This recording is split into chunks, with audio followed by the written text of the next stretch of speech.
Which is the one that works? Does this work? Ah, now you're talking. Okay. Let's rock and roll. Yes. All right. Good afternoon. Which is English for, hey there, how you doing? You know? Welcome to New York. Are you all having a wonderful time? You are? You are? Okay. Are you having a wonderful time? Yeah. What are you doing over there? All right, now, what happens here, as you probably know, is that I am here for your pleasure.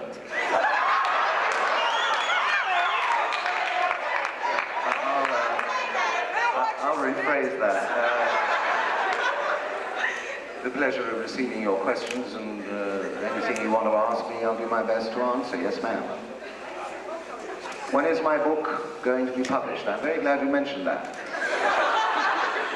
Modesty forbade me to bring it up myself. I'll give you the $10 later. I have written a book about the character called Avon, which I played in Blake 7. Is there anybody here who has not seen Blake 7? You haven't seen it?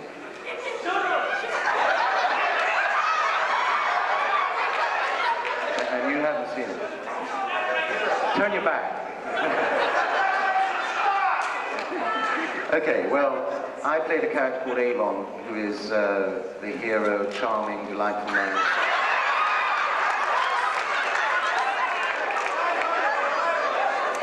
Rather like a young William Shatner.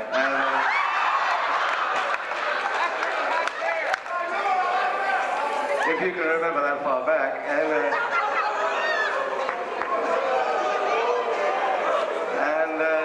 I've written a book about this character, his early life. Which is really rather boring because, no disrespect to 5-year-olds, but they don't have too much of an exciting time with women and guns. Well, some may, but... so really it's about his father. Anyway, the book is called Avon, well, that's what it's called at the moment, Avon, A Terrible Aspect. Oh, there are people up in the ashtrays. Oh. It's called Avon, A Terrible Aspect. It's a quotation from Henry V, which is by William Shakespeare. Yeah, right, yeah. Oh, it might have been someone else. Anyway, it's going to be published, as I understand, in March. But from what I also understand is that it's going to be pre-released to people like Adam and, you know, Creation in January. That's what the last I heard. And it's real cheap. And you must buy lots of copies. Because I think I get as much as 7 cents or something a copy. Yeah, something like that. Anyway, I'm just happy to have it published. Very pleased. I was on a panel once at a convention of writers. Why they put me on, I don't know. And the guy next to me was going, you write because you have to write. You have to have ink flowing out of your fingers. And they got to me and they said, why did you write the book? I said, I need the money. Anyway, so there you are. I thought honesty was Blake's tradition. Honesty was Blake's tradition. Who's Blake? Do you want to leave the room or do you want to ask him a question? Janet is my wife. I just spoke to her actually. And she's not doing anything at the moment. She's trying to pacify our dogs. We have 2 dogs, and we left them for a month, or she left them for a month, and they're...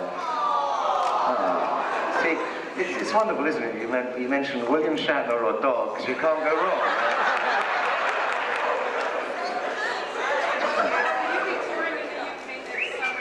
Will I be touring in the United Kingdom? Yes, I will. I'm doing a play in January, a brand new play. And I just spoke to my wife, and she said to me that Michael Keating, now, Michael Keating is a short, balding... he plays a kind of tribble in...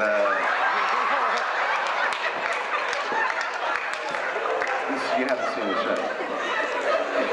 You want to see it now, don't you?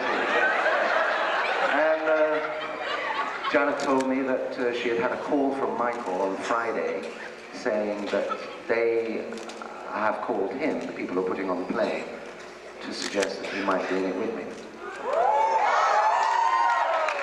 So, it'll fold.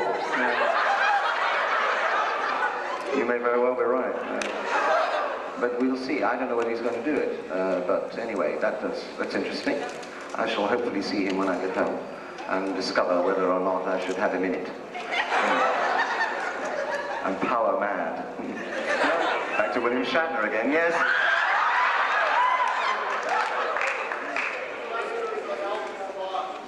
What was the last time you saw Elvis Presley alive? I was in a store in Kalamazoo, Michigan, and he came up and said, "How you doing, man?" I never had the pleasure and the privilege of seeing the King live. I'm sorry, but I never did. But he's wonderful, and you may know I played him in a play, and hence my hair is still a little dark. My natural colour is a little less than this, you know. So I'm sorry I never saw him live, but of course I know a lot about him now. I read a lot of books, saw a lot of videos, listened to a lot of tapes. And I can move the left leg, you know. It's real bad for your back. Yes, sir.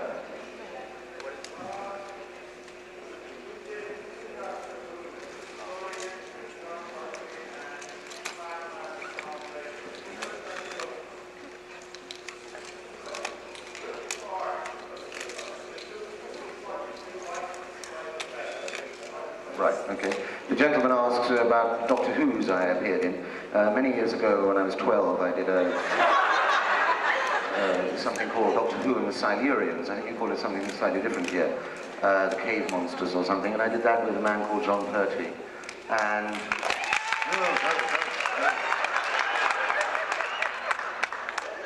And then I did another one fairly recently with Colin Baker. No. And the gentleman asks which of the parts I like best. The second one, because I got paid a lot of money. I didn't like either of them particularly, to tell you the truth. It was fun to work with John, and it was fun to work with Colin, but I didn't think the scripts were that great. But the money was good. I don't do everything for money. I speak with forked tongue. Yes? What is it about Elvis Presley that fascinates me? I think he is the greatest, still is, the greatest entertainer of the 20th century. Now, whether or not you like what Elvis did, you can't get away from that. He had something. I wish I knew what it was, but people kept saying to me, what is it about Elvis Presley, rather than say, Johnny Cash or somebody like that has this tremendous impact. And I don't know. If I did, I'd bottle it and sell it. But I love the man, and I'm happy to say that everybody who came to see me in the play said that love came through. So I'm really pleased about that.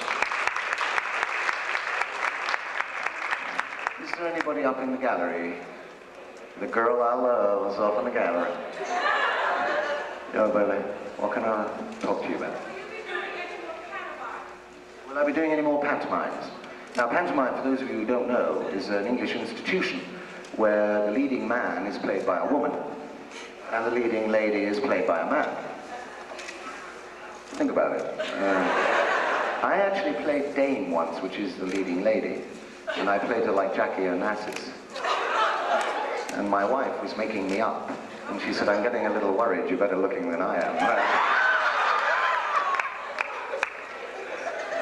So I don't think, it's very hard work, pantomime, and I'm not really a pantomime artist. They tend to be played by comedians, variety artists, or shall we say actors of the type of Dan Aykroyd, etc. George Takei did a pantomime in England, which sadly I was unable to see. But apparently he was wonderful in it. He did Aladdin and his magic lamp, which must have been very interesting for him. You should ask him about that. He'll probably be doing more. Yes. Right. Ah, all right, left. Gentleman over there.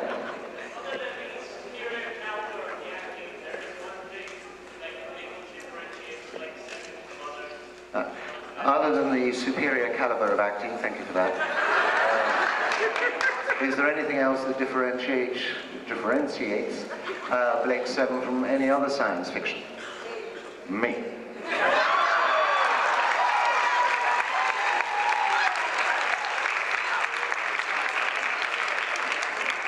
Whoever said vanity, the name is woman, got it wrong, didn't he? Yeah. Yes, ma'am.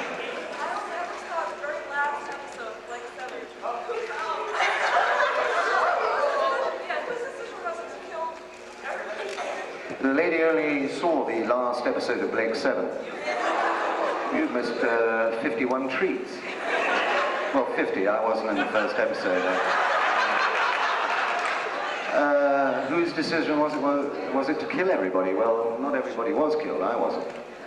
Serverland wasn't. Aurak was not destroyed. We just got rid of the people we didn't need anymore.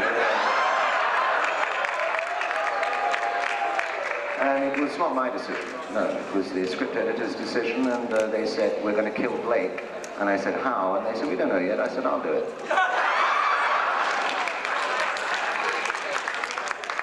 And I did. He's dead, he ain't never coming back. Yes,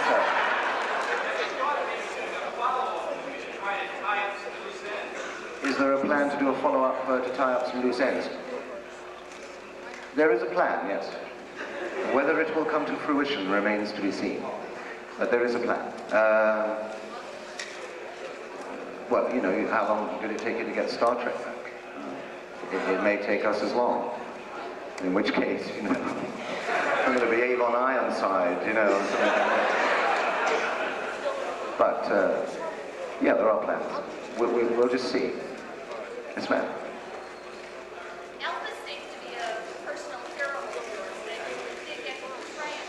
Is there anybody else who really likes to portray on stage? The lady asked me about Elvis Presley. She said he was a hero of mine, indeed he is, and it was a great pleasure to play him. Great challenge, because I didn't think anybody could play Elvis Presley, and I turned it down twice. And eventually I played it, and I still think, having played it, there isn't anybody who can play Elvis Presley, to tell you the truth. I came close, but there was only one else. Is there anyone else I would like to play, a living person or a dead person? I would like to play all sorts of people, real people. They're fascinating. I'd like to play Sir Anthony Eden. Have you heard of him? He was British Prime Minister who became Lord Avon. And there are lots of fascinating characters that one would like to play. Yes. In the singing world, I'm not really a singer, so we were thinking of somebody, and we reckon Roy Orbison's probably the next, isn't he? The title would be The Big O, you know. It'd be wonderful. Maybe play Johnny Cash or something. Yes. Recently I saw the Clarence Darrow play with George C. Scott, and I know you chose Darrow as your name for some admiration for him. Did you know that Clarence Darrow had a son named Paul? As a matter of fact, the lady asked me about Clarence Darrow, the American attorney, the great American attorney.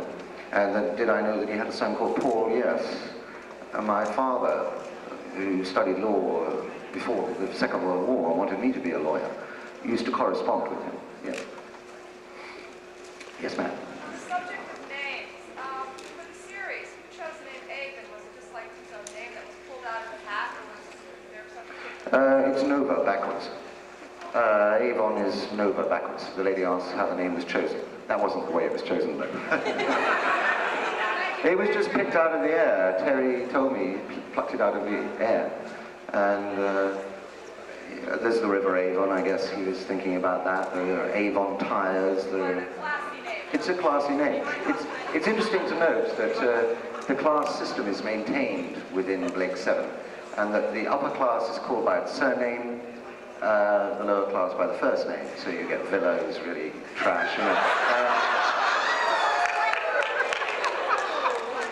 And Jacqueline Pierce said, is Serverland my first name or my last name? And got the reply, the only one. You know. She's a nice girl. Oh, you agree with me, huh? You want to meet it? Anyway, let's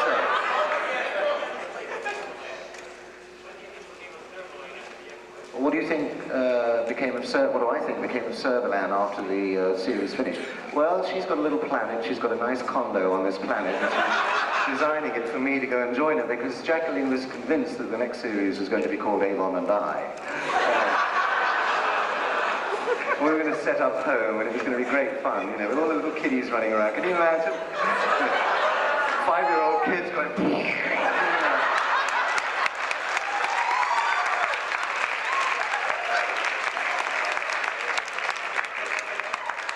I don't know, but she's there. She's there. Don't worry. Right. Yes, ma'am.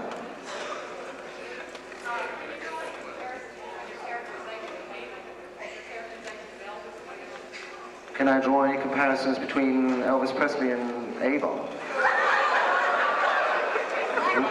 Black leather. And actually, it was quite funny. We were doing a scene once, Jacqueline and I was in the leather and I had the hair all boofed, you know, and we were going into a clinch, and I was sort of standing like this and pulling her into me, and she suddenly started to laugh, and I said, "What are you laughing?" She said, "You ain't even, you're the king." Yeah. And she came to see the show, and I said, "Do you remember saying that?" And she said, "Yes, I do, actually." So I said, "How prescient you were." Prescient means, yeah. You know, the ninth precinct, till the cops hang out. Yeah. Lady right up there. How was Australia and New Zealand? It's still there. Australia was less exciting than New Zealand, but that's not their fault or mine. Australia has varying climate. I was in Melbourne, and in Melbourne they have 4 seasons in one day, which was interesting.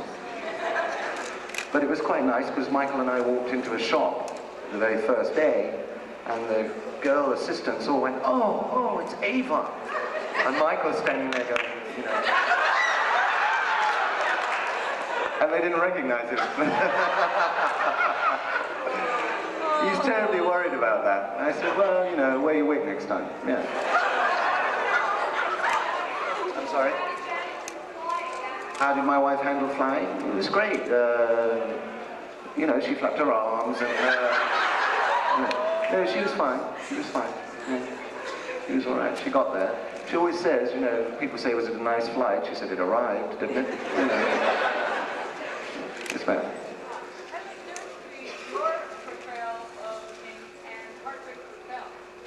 The difference between my portrayal of the King and Heartbreak Hotel. I have to tell you, I haven't seen Heartbreak Hotel. I understand it's quite amusing.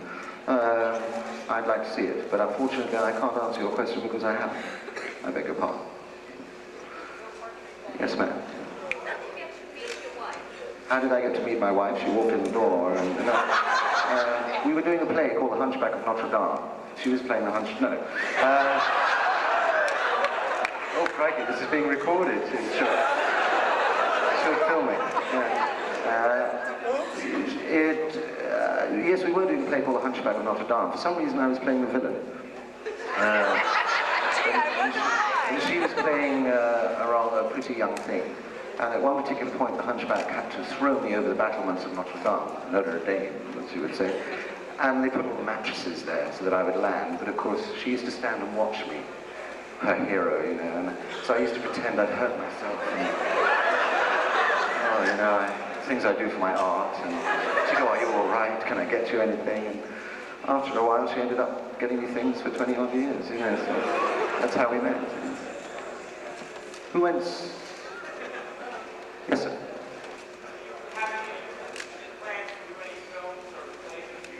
I'm doing a play in January, as I said earlier. Films,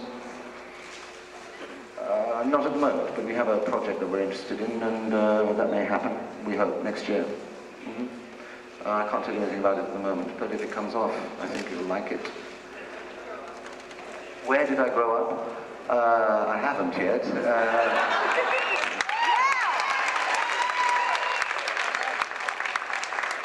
I grew up in England. Near London, and I went to a school there for a while. Yes, sir.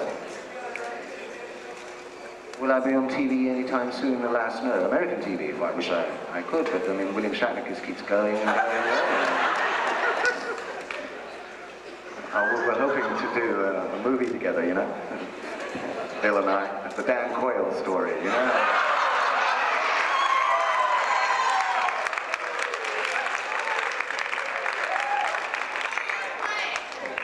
Who am I playing? Dan Quayle, and he's playing my father, and... Do you get to kill him? Do I get to kill him? No, no. No, it's the film's called You Ain't No Jack Kennedy. Yes!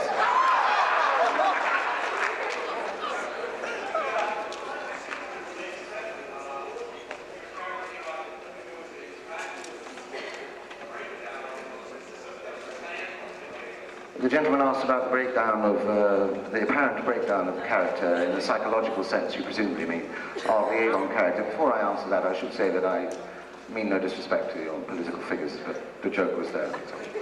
I happen to admire George Bush very much, and Mr. Coyle. Okay, I'll answer that. Yes, it was partly planned that he would become a little strange, yes. But then if you were in circumstances that he was in, you'd feel a little stressful, wouldn't you? I mean, do you live in New York? You know what it's like?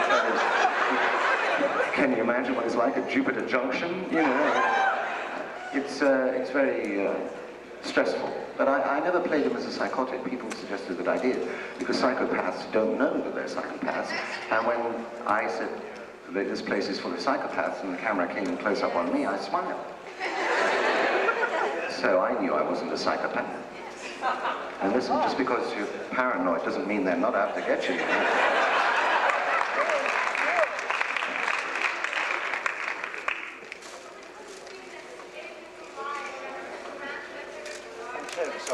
I'm terribly sorry, you're making wonderful gestures. Are you a dancer? But I can't hear you.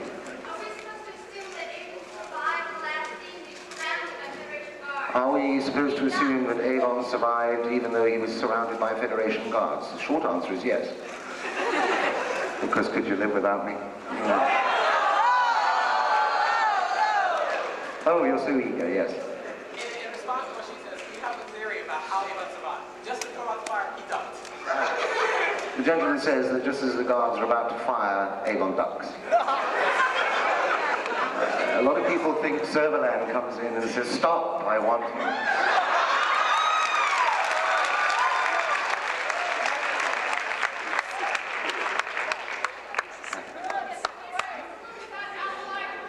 Can I tell you a little bit about Alibi for a Murder, which is the play that I'm going to do? Yes, it's set in 1951.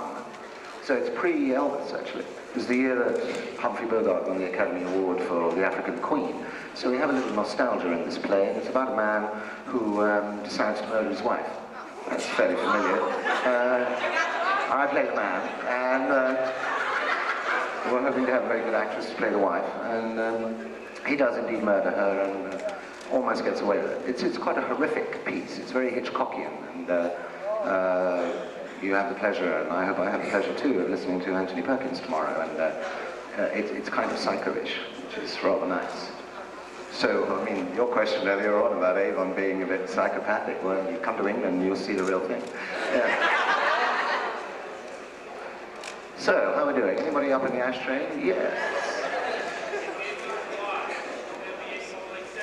If Avon's alive, could there be or should there be any more Blake 7? There should, and we would hope that there would be, shall we say, a parallel show, rather than a kind of spin-off, but not necessarily.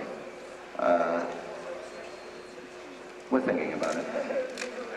That's all at the moment, but who knows? Yes, this is the short answer. There will be something.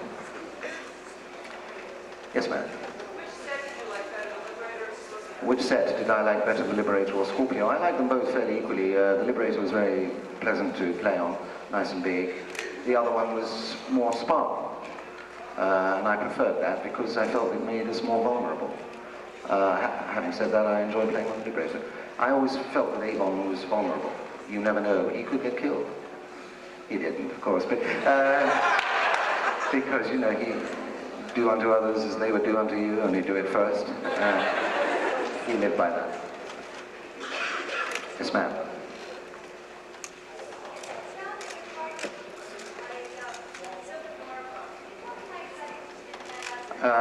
The lady asked about my interest in the Civil War, the war between the States and the United States. I've been interested in military history ever since I was a boy. I know quite a lot about the Napoleonic period, in particular the Alexander the Great period, and also fairly modern periods. And the one area that I didn't know anything about was the American Revolutionary War and the Civil War, as you call it. And so I thought I'd better do something about that. 5 minutes? Thank you. Some people can run a mile and a quarter in 5 minutes. Not I. And so I did become interested, and I had the privilege of visiting Gettysburg twice, Vicksburg, Nashville, of course, and I hope to spend more time. People are very kind. The citizens of the United States are very nice people. It's my second favorite country. I love my own first. And everybody is very kind and gives me books and things, and I have quite a collection now of Civil War books. I'm gradually getting through them. I'm getting to learn more and more. Yes. What was my favorite show, episode of Blake 7? Not the first one. I liked a lot of them. I think the quality of the show was enhanced by the fact that the standard of writing, the standard of performance was high in many episodes. It would be easier for me to tell you the ones I disliked. Animals I didn't like very much. I didn't think much of Harvest of Kairos. I didn't like acting with a spider and a piece of rock. So generally speaking, I like the darker side of the show. Terminal I quite liked. Aftermath I liked an episode called Power, because that was totally male chauvinist. You probably hated it. But I loved it. Got to kill all the girls, you know, kiss them and kill them, that's the way. There was a little boy at a convention once. He dressed up as Avon, and my wife was giving away the prizes, and he was dressed as Avon. He was 5 years old.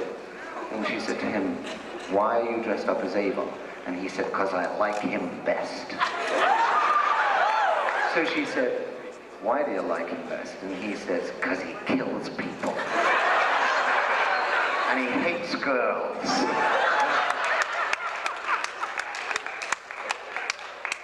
Fine. Unbelievable.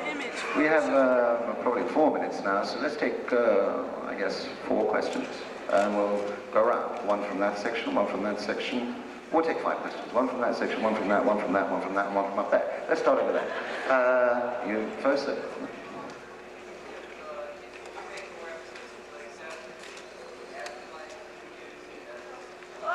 If the gentleman asks, if more episodes of Blake 7 are made, will the novel Afterlife be used as a basis for one or other of them? It's a kind of rhetorical question. I think the phrase you have here is, "Give me a break." The answer is no. And now this section, yes ma'am. The name of the play I was mentioned earlier on is called Alibi for a Murder. It's about a man who murders his wife. Well, that we already answered that, so we'll take another one. Yes ma'am.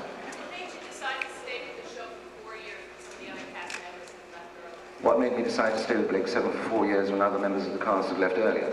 Apart from the money, I mean. Which wasn't that good, I have to tell you. I had the best part. I had a wonderful part.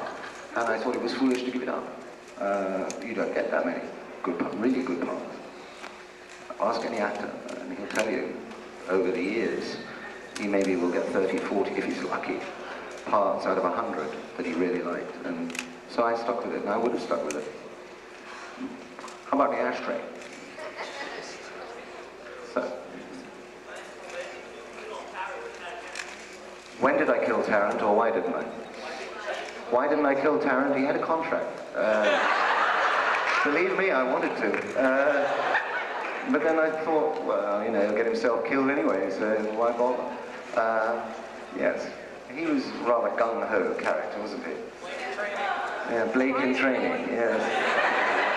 That's good, Blake in training, yeah. You just know you're going to get blown away, yeah.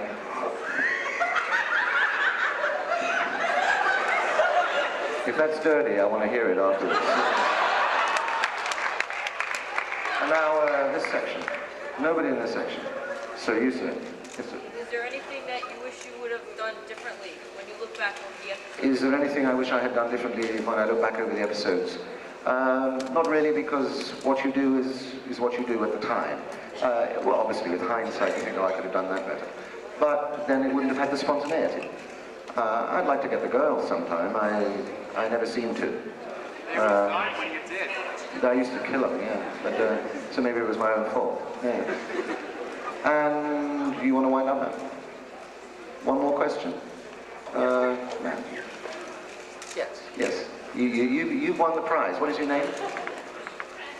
Your name is Fran? Randy. Could you stand up and shout your name? Randy! Randy. And how do you spell that? R-A-N-D-I. R-A-N-D-I. It's very unusual. Yeah. But it's correct. You win first prize. Take off all your clothes.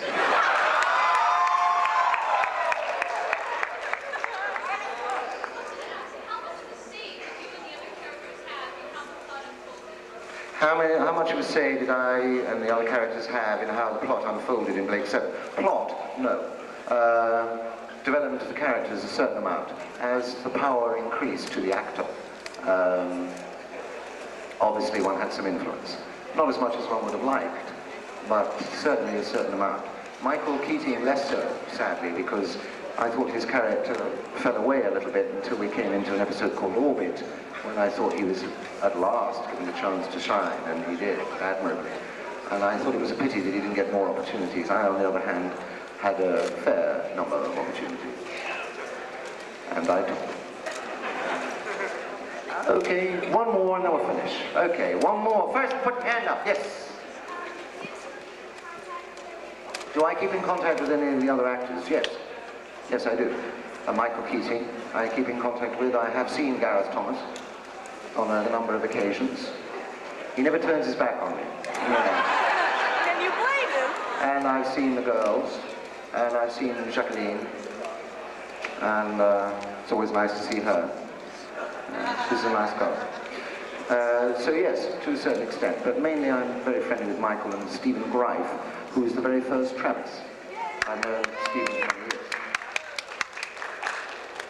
Right, well that would appear to be that.